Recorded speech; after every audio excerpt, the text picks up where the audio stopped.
De tal modo que, se você sofre de ansiedade, pode ser, do verbo quem sabe é o especialista, pode ser que isso esteja apontando também um outro quadro. E aí na sua vida com Deus. Sabe qual que é?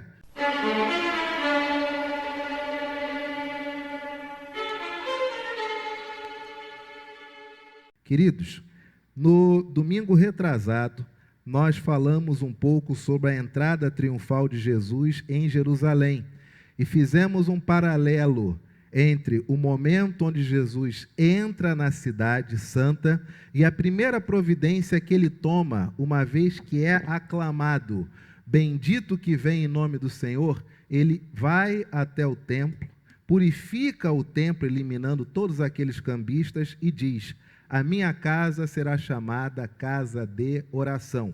E o paralelo que fizemos era, uma vez que Jesus entra em Jerusalém, sabendo que ele entra e é a via crucis, na verdade, de sua morte, que providências nós podemos tomar à luz das providências que Jesus tomou? Que providências podemos tomar para recomeçarmos nossa vida? Quando percebemos que há um momento da nossa vida que nós precisamos recomeçar a vida, dar um cavalo de pau, trocar os pneus com o carro descendo a ladeira, porque senão não vai dar certo. Quando Jesus descobre, aliás, quando ele entra em Jerusalém, já sabendo o que lhe aguarda, a primeira providência dele é purificar o templo e diz: está escrito, a minha casa será chamada casa de oração. E o paralelo que fizemos no domingo retrasado é como a sua casa é chamada não apenas por você, mas por aqueles que habitam na sua casa. Ela é chamada de casa de oração, ela é chamada de casa de confusão, ela é chamada de casa onde todo mundo grita, mas ninguém se ouve. Ela é chamada de casa onde todo mundo só quer saber do seu. Como é chamada a sua casa? Se você, assim como Jesus, soubesse que dali a não muitos dias iria morrer, qual a primeira área da sua vida que você iria resgatar, que você iria ajeitar? Jesus foi ao templo. E uma vez que a palavra do Senhor dizia: a minha casa será chamada casa de oração, a primeira coisa que Jesus faz nesta reta final da sua vida, antes da morte e ressurreição, é ajeitar a casa. E foi isso que falamos no domingo retrasado. Ajeita a tua casa. Esqueça coisas que tiram de você a visão do que está acontecendo dentro da tua casa. Como é que está teu marido? Como é que está tua esposa? Como estão seus filhos? Como vão seus netos? O que você vai deixar para o seu marido? O que você vai deixar para a sua esposa? Que palavra é que você deixa diariamente para os seus filhos? O que você deixa para os seus netos? Como é chamada a sua casa? Tem determinados ambientes que, se você se identificar como cristão, as pessoas dizem: é igual morador tal, mas... Ou então o contrário, passa um tempo e eles te perguntam: vem cá, o senhor realmente é cristão? Ou a senhora é cristã? A senhora é crente? É Bíblia? E você diz: sou. Mas engraçado, você é diferente do morador da unidade tal, porque lá é barulho, é briga, é atrito, já a sua família a gente quase não vê aqui no prédio. Por que os testemunhos são diferentes tantas vezes?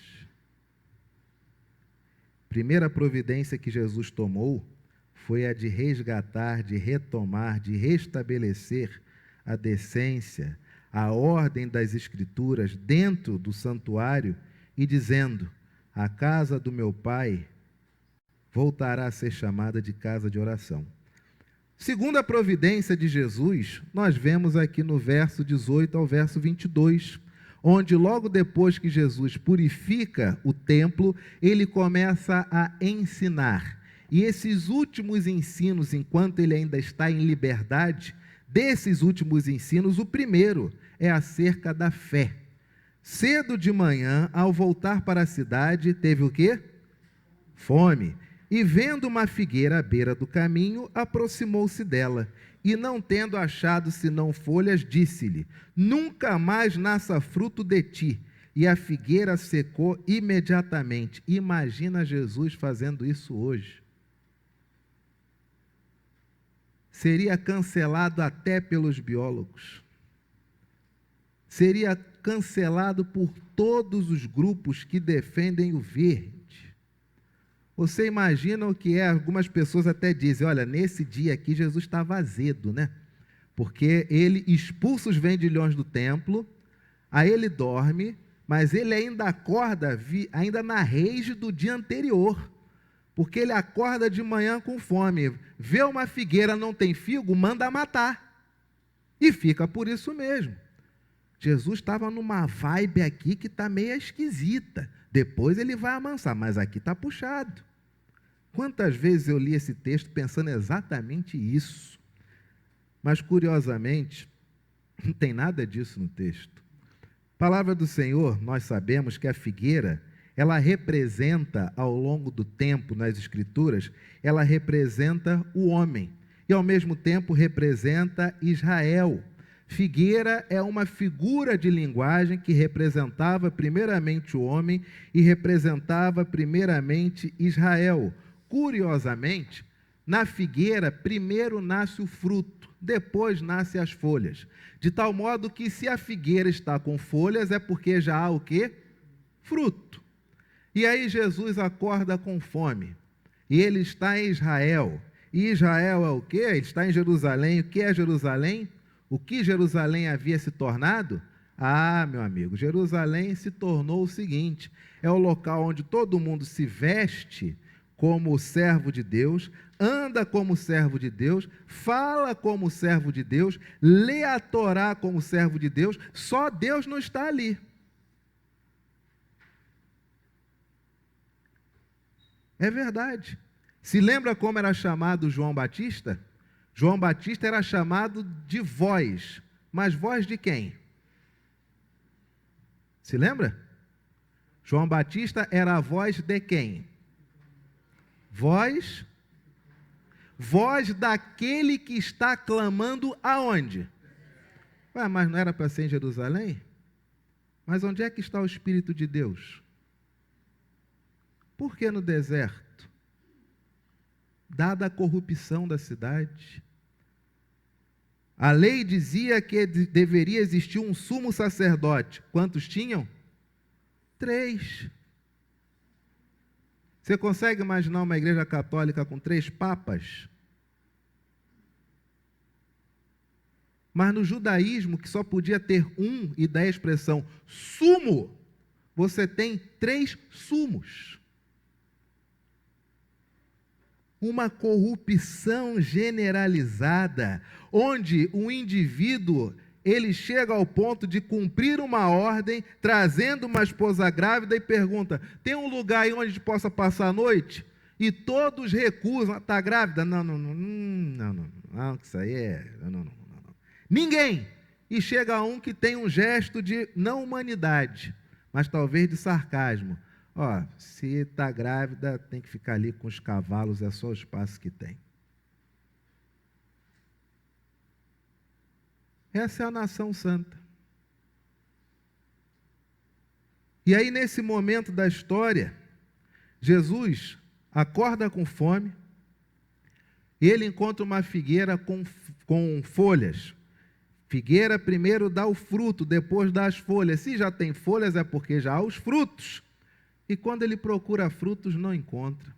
Se a figueira representa Israel e também representa o homem, o que é essa figueira? Exatamente o símbolo de tudo o que está acontecendo. Parece frondosa, parece que tem frutos, parece que vai saciar a fome, parece que nós vamos ser felizes perto, junto dessa figueira, mas a figueira é o quê? É estéril. A figueira não dá fruto, a figueira só tem folha. E é curioso que eu fico imaginando Jesus observando aquela figueira, e como para ele tudo está acontecendo de uma única vez, porque ele é eterno, e ele olhando a figueira, talvez ao mesmo tempo enxergando ali o que acontece lá em Gênesis 3. Quando Adão e Eva, após terem comido fruto proibido, lhes entra o discernimento, o conhecimento, aliás, entre bem e mal, e esse sentimento de bem e mal vem embutido também a arte da costura. Porque tão logo percebem que estão nus, começam a pegar folhas da figueira e fazem o quê? Fazem o quê? Costuram. O termo é coser. Fizeram para si vestimentas. E aí Jesus, milênios depois, se encontra novamente, vendo a mesma situação. Está aqui a figueira, e essas folhas sem frutos, na verdade escondem o quê? O pecado humano. Queridos, quantas vezes vivemos e somos cercados de ambientes assim, onde você procura a paz entre aqueles que querem vender a paz e não te dão nada. Você procura a esperança entre aqueles que dizem que é necessário ter esperança e não encontra nada. Ser uma figueira só de folhas, como isso é envolvente. Você pode ter o corte de cabelo cristão, você pode ter a roupa cristã, você pode ter a Bíblia cristã, você pode ter tudo do cristão, só não é discípulo de Jesus. É figueira cheia de folhas, mas quando o mestre procura o fruto, ele não encontra. A palavra do Senhor, ainda nesse texto, diz: vendo isto, os discípulos admiraram-se, ficaram perplexos. A admiração aqui é no sentido de perplexidade, e exclamaram: como secou depressa a figueira! E aí Jesus traz um ensino, que é o primeiro ensino que ele ensina depois que ele entra em Jerusalém e purifica o templo, restabelece a ordem na casa do Senhor.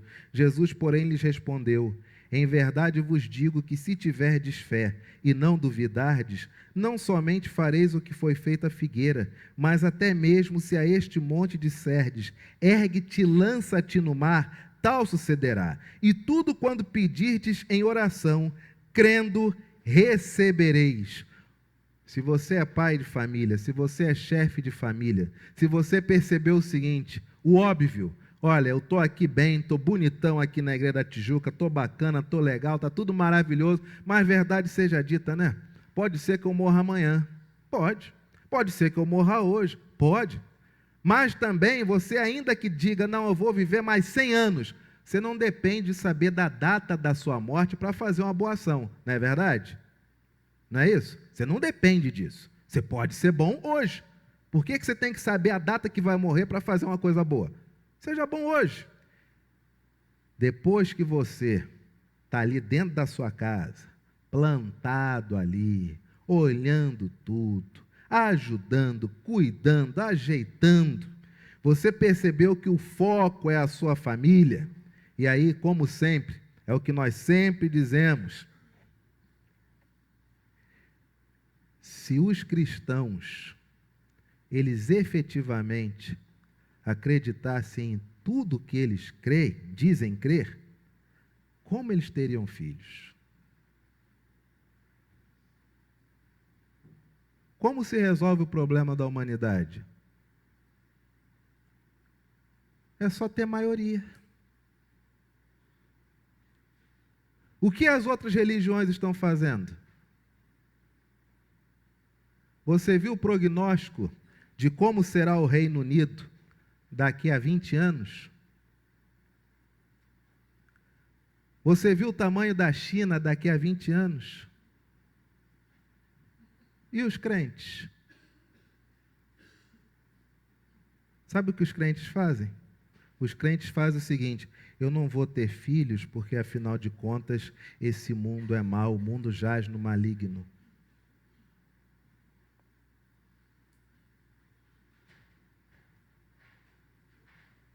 Enquanto indivíduos de outras religiões, 3, 4, 5 filhos, 3, 4, 5 filhos, 3, 4, 5 filhos.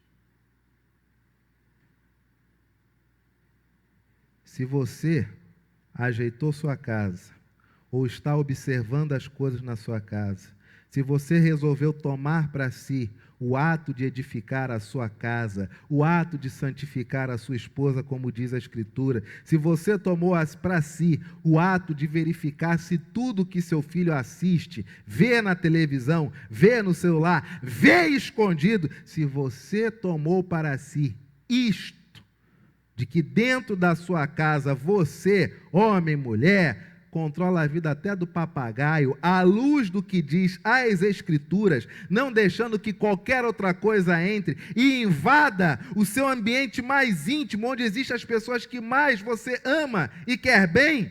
Se você fez isso, essa é a primeira parte.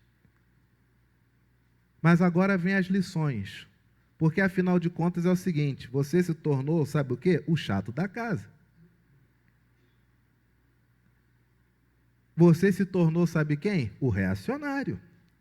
Você se tornou o conservador chato. Você se tornou o veiaco. Você se tornou a moça que está começando a dar sinais de declínio. Porque, afinal de contas, a casa sempre foi de um jeito e, de repente, agora você quer moralizar a casa.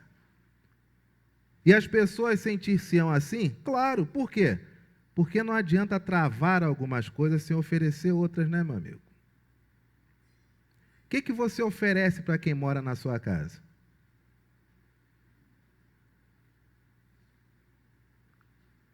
O que a sua presença oferece para quem mora com você?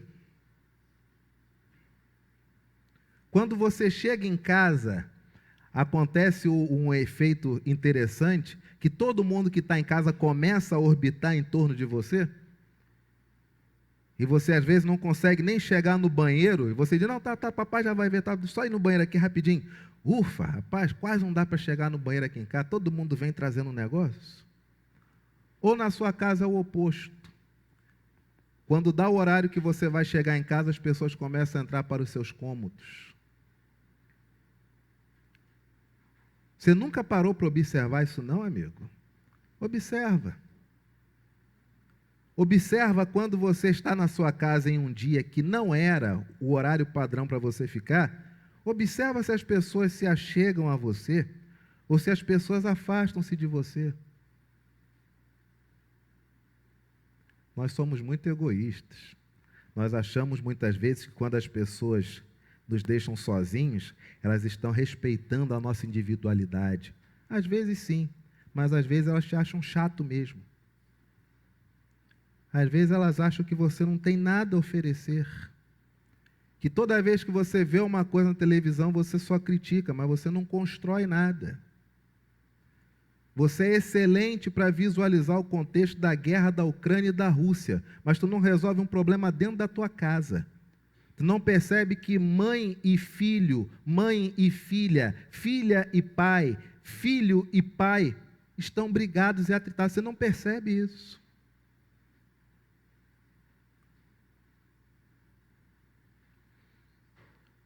Você moralizou, você observou a sua casa e disse, olha, essa área aqui é uma área mais sensível, é uma área onde eu estou percebendo que não está legal, à luz das Escrituras isso aqui tem que sair daqui de casa, não está bacana, esse tipo de comportamento também não está legal, à luz do que diz a palavra, tem que sair, ótimo, ok. E o que você oferece agora para as pessoas? Se lembra quando você era pobre? Se lembra quando você era mais humilde? Antes de você encarnar um princípio de que você é da realeza, você era pobre, pobrão, lembra?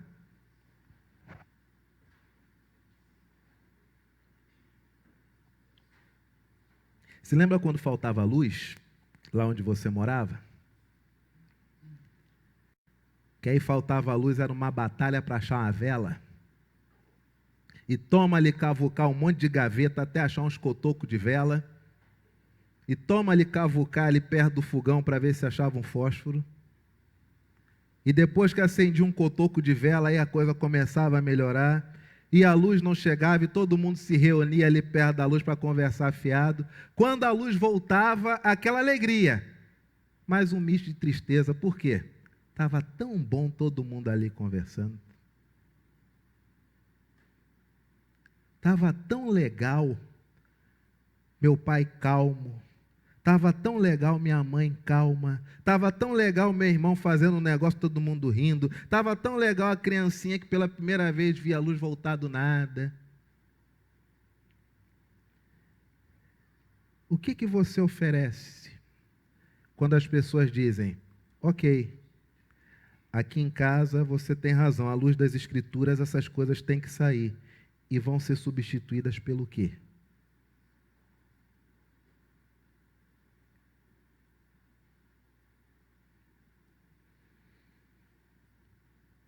Jesus, porém, lhes respondeu, em verdade vos digo, que se tiverdes fé e não duvidardes, não somente fareis o que foi feito à figueira, mas até mesmo se a esse monte disserdes, ergue-te e lança no mar, tal sucederá.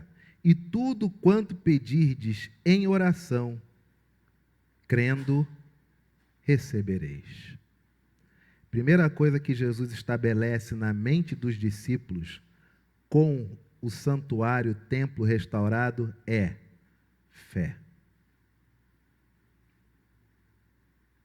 Povo hebreu, povo abiru, abiru que significa andantes, nômades, sem paradeiro definitivo, estão sempre passando. Jesus resgata na mente dos discípulos uma realidade, de que o povo de Deus é um povo que precisa, tem e anda pela fé. Dificuldade nossa, nós não entendemos o conceito de fé. Para alguns, fé é vir à igreja. Vir à igreja é prova de fé. Para outros, aturar um sermão, haja fé, meu amigo, que olha, todo domingo é uma luta, mas finalmente, passei dessa provação, já vai dar meio-dia. Acabou o sermão. Fé. Para alguns, fé é somente a expulsão de demônios. Para alguns, se não fala em outras línguas, não tem fé. Para outros, se não foi curado, não tem fé. O que é fé? Abra sua Bíblia. Hebreus, capítulo de número 11. Comecemos com o texto clássico acerca da fé. Hebreus, capítulo de número 11. Dentro dessa temática, acerca do o que você apresenta à sua família, depois que à luz das Escrituras, você busca colocar a sua casa para ser conhecida como uma casa de oração, uma família de oração. A primeira coisa que você vai estabelecer, de acordo com o que ensinou Jesus, é a fé. Os seus filhos conhecem o Deus que você crê?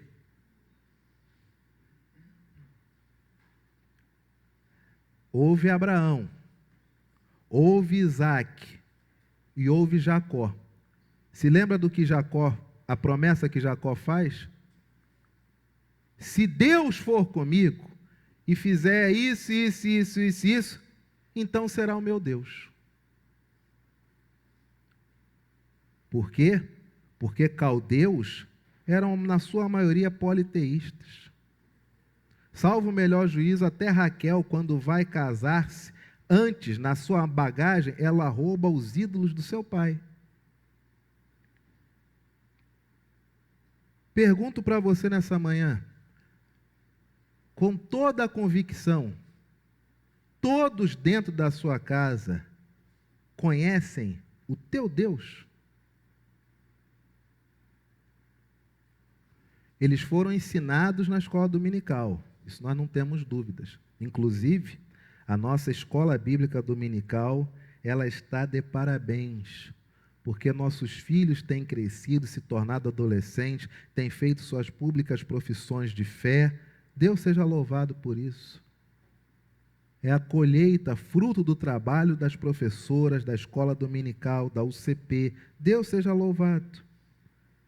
Mas você, papai e mamãe, mesmo tendo filho na EBD, O Deus que você crê é o Deus que seu filho acredita? Por que digo isso? Há algum tempo atrás, conversando com um indivíduo, e o mesmo me testemunhou. Olha, eu fui da nossa igreja por mais de 20 anos. Por mais de 30 anos. Mas nos primeiros 20 anos da igreja, eu era agnóstico. Eu disse, perdão, não entendi. O senhor sabe o que é agnosticismo? Sei, é que é duro ouvir um troço desse. Você pode repetir? Então, eu era da igreja. Dos primeiros 20 anos da igreja, eu era agnóstico. E devido à intimidade, mas mesmo participando das cantatas de Páscoa, cantata de Natal, aquele troço todo, tu era agnóstico? Sim, eu era agnóstico. Você sabe o que é o agnosticismo? Sabe o que é? Existe alguma coisa. Não sei o que é. É Deus? Não sei. Mas que existe algo além da matéria, existe. Mas nenhuma religião pode mensurar o que é isto. É a diferença do agnóstico para o ateu. 20 anos de IPT. Agnóstico. Pergunto para você nessa manhã. O seu filho, ele crê no Deus que você crê? Tu já perguntou isso para ele? Isso você já viu no cotidiano de vocês, se aquilo que ele diz bate com o que ele demonstra, porque a língua fala, mas a conduta mostra?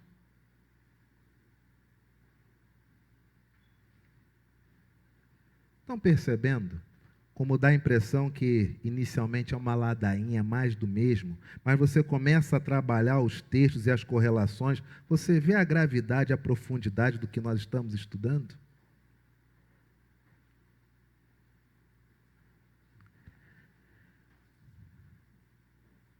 Como ensinar aos nossos filhos acerca do que é fé? Ora, a fé é a certeza de coisas que se esperam, a convicção de fatos que se não veem. Já não entendemos mais nada. É um texto fácil de se entender? Porque ele só trabalha com o contraditório. Fé é a certeza de coisas que eu já tenho. E como é que eu vou ter certeza se eu não tenho? Certeza.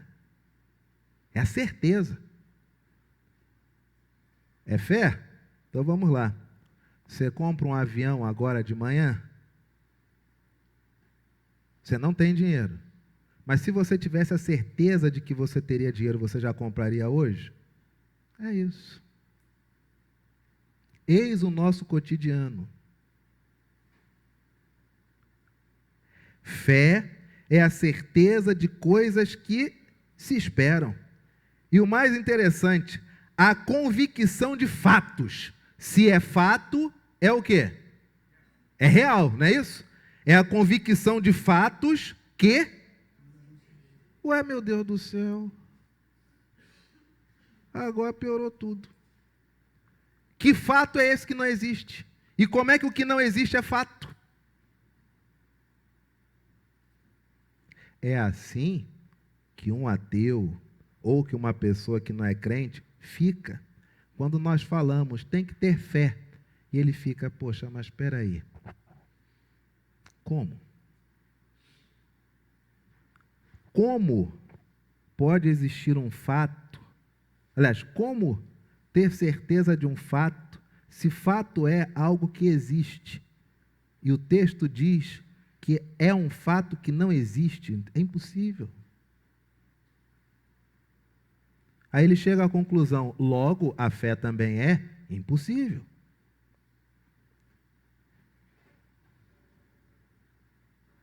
Eis o motivo porque muitos de nossos filhos, nossos netos, eles vão abandonando o conhecimento da palavra do Senhor, porque perguntam para os seus pais ou perguntam para alguém, ou através do cotidiano da casa se chega à conclusão de que a família não tem fé. Papai diz que é um homem de Deus, mas ele xinga mais a TV do que abençoa as pessoas que ele não gosta. Mamãe diz que é uma mulher de oração, mas passa mais tempo falando da vida dos outros do que orando por aqueles que ela diz que não gosta. E aí vamos saindo fora. Chega aos 18, a gente ganha uma licença consensual de que não precisa mais vir à igreja, é maior. E os pais ainda dizem o seguinte: a minha parte eu fiz. A minha parte eu fiz. Agora é fulano e Deus. Tua parte você fez, amigo? Você ensinou fé? Como você ensinou essa fé?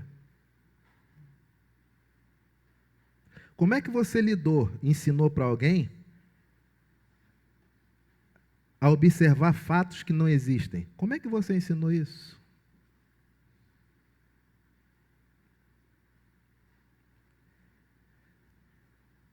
Dificuldades nossas, que é o que nós temos já conversado na nossa igreja há tanto tempo, de uns tempos para cá, aliás, é que um dos grandes objetivos do mundo, de Satanás, é acabar com a esperança na humanidade. Se tirar a esperança, meu amigo, o que pinta está valendo. E aí o tempo todo você ouve notícias que te joga sempre contra o outro, que te joga sempre contra alguém, que sempre te joga contra a realidade. A realidade sempre se joga contra o que você pensa. Isso vai desestimulando você a existir. Você vai definhando por dentro. Você não tem esperança de nada. Tu já casa achando que se divorciar faz parte. Então eu já caso, mas já vou deixar uns troços guardados aqui num offshore, porque afinal de contas não sabe o dia de amanhã. Você está casado, mas não está com o coração todo dentro de casa. Você está criando filho, mas eu crio filho, mas quem sabe é Deus, então já vou ficar meio aqui, porque se afastar, afinal de contas, é da vida. Ora, fé é certeza. Qual é o grande inimigo da certeza? Você sabe qual que é? Qual o grande inimigo da certeza? É a dúvida, a incerteza. Quais as consequências de uma pessoa que vive o tempo todo incerto, duvidoso? Você sabe quais são as consequências na sua mente? Você viver sempre em dúvida, sempre duvidando, sempre na incerteza? Pessoas que vivem a duvidar e vivem na incerteza têm um aumento significativo de uma coisa que começa com A e termina com ansiedade. Sabe o que é? De tal modo que se você sofre de ansiedade, pode ser, do verbo quem sabe é o especialista, pode ser que isso esteja apontando também um outro quadro. E aí na sua vida com Deus, sabe qual que é? Você não crê. Não crê. Só isso. Uma vez que você não crê, tudo lhe é incerto. Porque se fé é certeza, mas a minha vida é duvidar, eu tenho fé? Não, amigo. Você pode ser religioso, você pode ter ensinado seus filhos a serem religiosos, mas não os ensinou a serem pessoas firmes, a serem pessoas assertivas, a serem pessoas que tenham certezas na vida. São coisas distintas. Benefícios de uma pessoa que tem certeza. Primeiro benefício, autoconfiança. Coisa linda, rapaz, mas autoconfiança é coisa linda. É ou não é verdade? Papai e mamãe, coisa linda demais. Autoconfiança é maravilhoso. Para quem é pai, para quem é mãe, sabe como isso funciona. A minha filha está lá na academia, uma vez teve uma lutinha lá, mas o camarada passou por cima dela igual um trator. Eu ficava dali e falava, meu Deus, meu Deus, meu Deus. Vontade de entrar lá e falar, mas o garoto tem a mesma idade dela. Meu Deus. e passou por cima dela igual um trator. E aí sentou, falei, gente, tem gelo aí? Gente. Daqui a pouco ela volta. Aí o professor pergunta, você pode escolher quem você quer lutar. Você quer lutar com quem? Não teve dúvida, ele. Falei, que isso, dobrou a aposta, não tem nada, cara. Dobrou a aposta e já está devendo. Faz isso não, minha filha, faz isso não, minha filha. Foi lá, passou o trator em cima do cabra. Eu fiquei assim, gente. No carro, ela me disse, papai, o senhor lembra quando o senhor falou que quando eu ganhar de primeira, quando eu fosse lutar de novo, eu tinha que lutar com mais gás, porque quem perde sempre volta com mais vontade? Eu falei, lembra? Eu lembrei disso, por isso que eu escolhi o fulano. Coração fica como? Autoconfiança. Autoconfiança. Certeza. Se é isto, é isto. Se é isto, será isto. Mas o que o mundo tem ensinado para nós? Existem várias verdades. Tem a tua verdade, a minha verdade, a verdade dos fatos e a verdade de quem viu. E como nossos filhos são criados em um mundo onde não existe a verdade, mas existem várias verdades. Inseguros, incertos, duvidosos.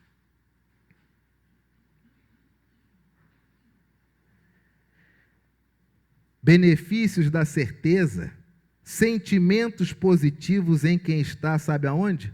Ao seu redor. O indivíduo que ele é assertivo, que ele tem convicção das coisas, o indivíduo que ele não tem duvidoso, que ele não vive ansioso, mas o indivíduo cônscio, ele gera nas pessoas ao redor positividade. Você nunca reparou? Você está vendo televisão, acontece um fato, o que seus filhos fazem? Primeira coisa que eles fazem, televisão está ali, você está aqui, acontece um negócio, eles fazem o quê? Qual é a reação dele em relação ao acontecido? A cara dele vai dizer se isso é isso mesmo, se está certo, se está errado. Ele olha para a televisão, olha para você, olha para a televisão, olha para você.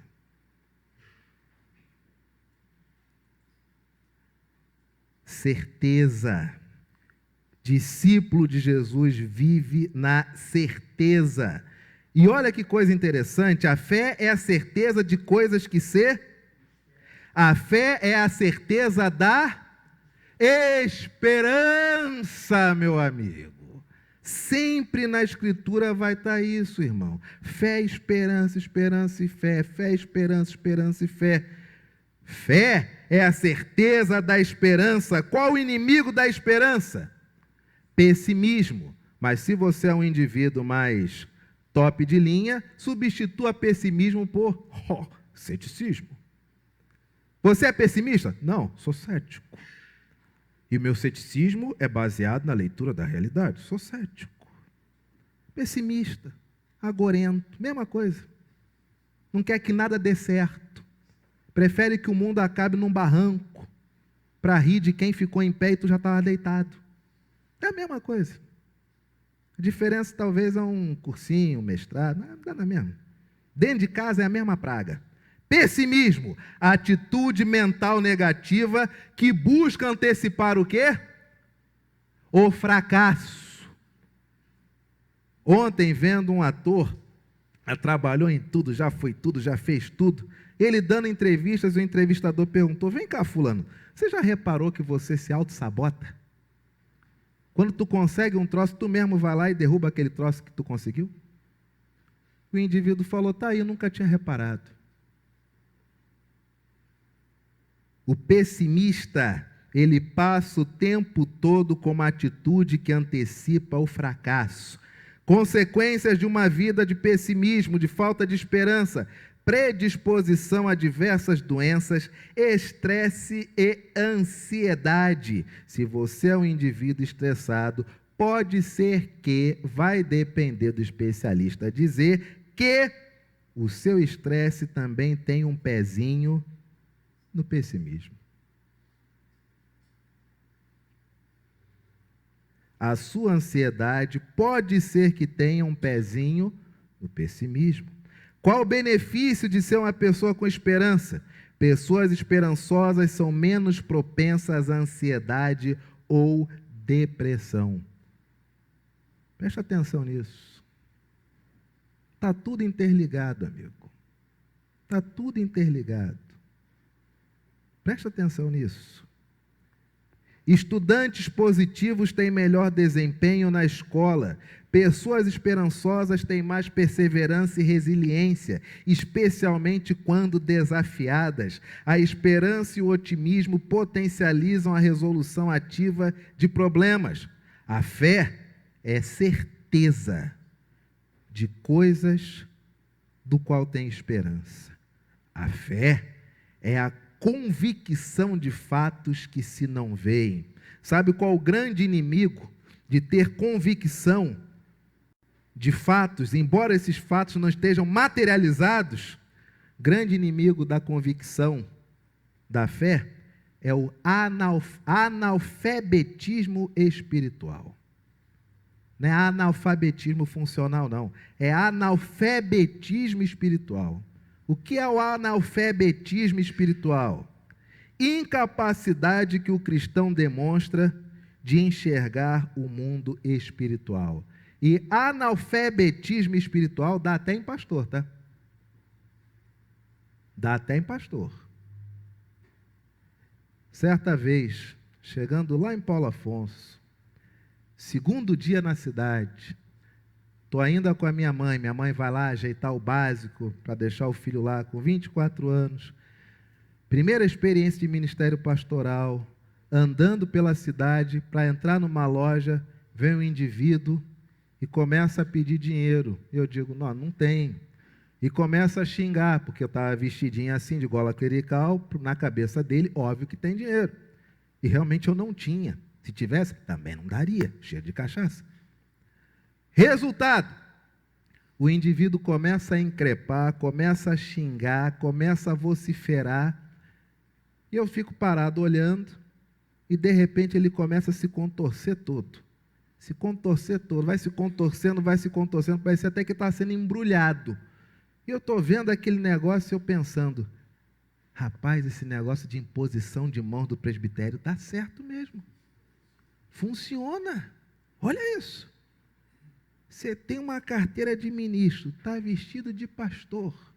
Você recebe uma autoridade para tomar conta de uma igreja. Olha o que acontece. Rapaz. E eu vendo aquilo acontecendo, de repente eu ouço um muxixo, ouço um barulho. Quando eu olho para o lado, está minha mãe, quase ajoelhada na rua, falando no seu íntimo, que o Senhor te repreenda, que o Senhor te repreenda, que não chegue mal no meu filho, que o Senhor te repreenda, que o Senhor te repreenda. Eu olho de novo, o indivíduo se contorcendo. Aí ali eu percebi,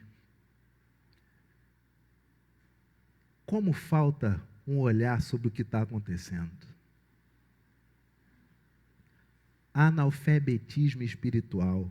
A incapacidade de enxergar o que está rolando. O que está rolando na sua casa? O que está rolando no seu casamento? O que está rolando na vida dos seus filhos?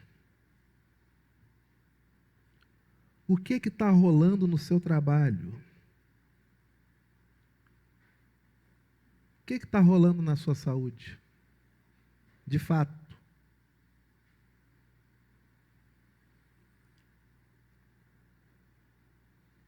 Convicção de fatos que não se veem. Eu não vejo, mas eu tenho certeza. Eu não vejo, mas é real. Quando eu não vejo, mas estou convicto e baseado nisso, enxergo que não existe, aquilo que não existe, mas eu vejo. Para mim é como se fosse um fato. Isso se resume à fé. E talvez nessa manhã você diga, para nós encerrarmos, talvez seu pensamento seja, pastor, isso é lindo, isso é maravilhoso, olha, isso é fantástico, só tem um problema, tá? No mundo real existem especialistas. No mundo real, existem pessoas que ganham dinheiro para analisar e enxergar a realidade. E não é um sermão que o senhor sempre pensa que vai ser de 20 minutos, mas chega a 50, que vai desfazer o que os especialistas falam acerca das circunstâncias. Perfeito. Você quer especialistas? Abra a sua Bíblia. Primeiro livro dos Reis, versos de 41 a 46. Então disse Elias a Acabe: sobe, come e bebe, porque já se ouve ruído de abundante. Quanto tempo não chovia em Israel? Se lembra? Se lembra? 3 anos. E aí o profeta que está há 3 anos foragido diz para o rei: vai embora, porque vai chover. Você acreditaria? Não, né, amigo? Subiu Acabe a comer e a beber. Elias, porém, subiu ao cume do Carmelo e, encurvado para a terra, meteu o rosto entre os joelhos e disse ao seu moço: sobe e olha para a banda do mar. Ele subiu, olhou e disse: não há nada. Então lhe disse Elias: volta, e assim por 7 vezes. Aí você quer saber, será que o mundo vai melhorar? Aí você liga para o moço, aperta a televisão lá, pay. Aí o seu moço diz o que na telinha? Só vai piorar, só vai ficar ruim, a desgraça vai acontecer, tudo não presta, tudo vai acabar, certo está você, mas ninguém te ouviu, agora está tudo ruim, está ruim na Ucrânia, está ruim na Rússia, está Rússia aqui, está ruim lá, está ruim acolá, está tudo ruim. Aí você liga 7 vezes, você liga segunda, terça, quarta, quinta, sexta, sábado, domingo. Esse moço são os especialistas que você ouve. Ele está mentindo? Não está mentindo. Realmente, não tem nada. Como é que vai chover se não tem nada? Ele está mentindo? Não. Ele só está narrando o quê? A realidade. Não tem nada. A 7ª vez disse: eis que se levanta do mar uma nuvem pequena como a palma da mão do homem. Então disse ele: sobe e dize a Acabe: aparelha teu carro e desce, para que a chuva não te detenha. Um tem a convicção de fatos que ainda não podem ser percebidos. O outro só consegue narrar a realidade. Dentro em pouco, os céus estavam escuros antes? Não. Com nuvens e vento. Tinha nuvens e ventos antes? Não.